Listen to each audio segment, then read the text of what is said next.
October 5ஆம் தேதி முதல் உங்கள் ஜெயச்சந்திரன் இப்பொழுது மிக பிரம்மாண்டமாக கீழ்கட்டளையில். ஆச்சி அதிரசமா விடுங்க, கையில தட்டி சூடான எண்ணெயில பொரிச்சா அதிரசம் ரெடி.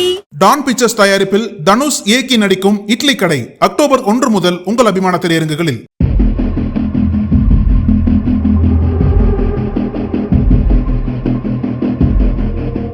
இந்தியாவின் மிகப்பெரிய மாநிலம் உத்தரப்பிரதேசம்.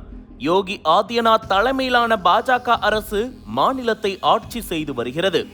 நாளுக்கு நாள் பெண்களுக்கு எதிரான சம்பவங்கள் உட்பட பல்வேறு குற்றங்கள் அதிகரித்து வருகின்றன. இதை தடுக்க முதல்வர் யோகி ஆதித்யநாத் தலைமையிலான அரசு பல்வேறு நடவடிக்கைகளை மேற்கொண்டு வருகிறது.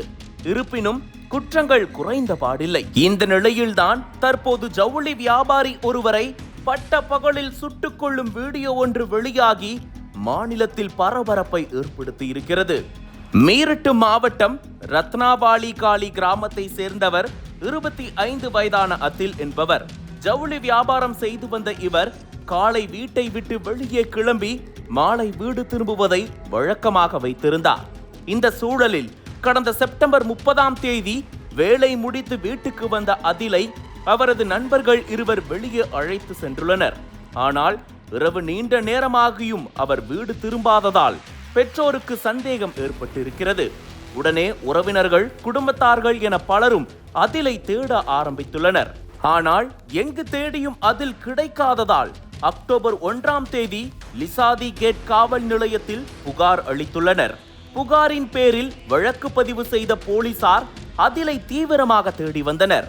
இந்த நிலையில்தான் நர்ஹெடா கிராமத்தில் உள்ள ஒரு காட்டு பகுதியில் இளைஞர் ஒருவரின் உடல் சடலமாக கிடப்பதாக தகவல் கிடைத்துள்ளது. உடனடியாக லிசாதி கேட் போலீசார் விரைந்து சென்று விசாரணை நடத்தினர். அப்போது அந்த ஆணின் சடலம் காணாமல் போன அதில் என்பது தெரிய வந்தது. மேலும் அதிலின் உடலில் பலத்த காயங்களுடன் தோட்டா குண்டு பாய்ந்திருந்தது. பின்னர் உடலை கைப்பற்றிய போலீசார் பிரேத பரிசோதனைக்காக மருத்துவமனைக்கு அனுப்பி வைத்தனர். இந்த சூழலில்தான் அதிகாலை மர்ம நபர் ஒருவர் துப்பாக்கியால் 3 முறை சுடும் வீடியோ ஒன்று வெளியாகியது. ஆனால் வீடியோவில் சுட்டுக் கொள்வது யார் என்று தெளிவாக தெரியவில்லை. அதனால் குற்றவாளி யார் என்று தெரியாமல் போலீசார் திணறி வந்தனர். மறுபுறம் மாநில சட்ட ஒழுங்கு குறித்து கேள்வி எழுப்பிய எதிர்க்கட்சியினர் வீடியோ வெளியான பிறகு காவல்துறை திணறி வருவதை சுட்டிக்காட்டி பேச ஆரம்பித்தனர். நிலைமையின் தீவிரத்தை உணர்ந்து தனிப்படைகள் அமைக்கப்பட்டு குற்றவாளிகள் தீவிரமாக தேடப்பட்டு வருகின்றனர். இதனிடையே அதிலை வீட்டிலிருந்து அழைத்து சென்ற இரு நண்பர்கள்தான் அவரை கொலை செய்தது தெரிய வந்தது.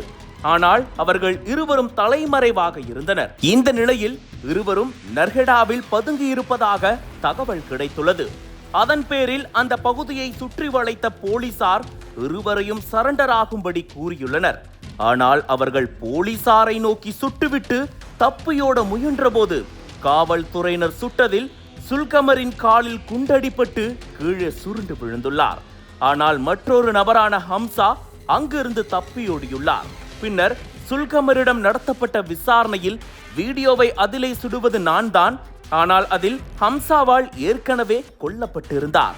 என்னை முதன்மை குற்றவாளியாக காட்ட அந்த வீடியோ பதிவு செய்யப்பட்டது. ஹம்சாவும் அதிலும் நண்பர்கள்.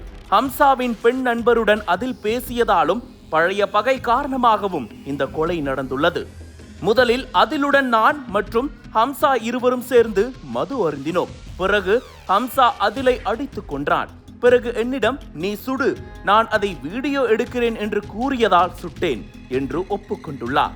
இந்த சம்பவம் குறித்து விளக்கமளித்த மாவட்ட SSP விபின் தடா விரைவில் தலைமறைவாக இருக்கும் ஹம்சாவை கைது செய்து உரிய தண்டனை பெற்று தரப்படும் என்று உறுதியளித்துள்ளார்.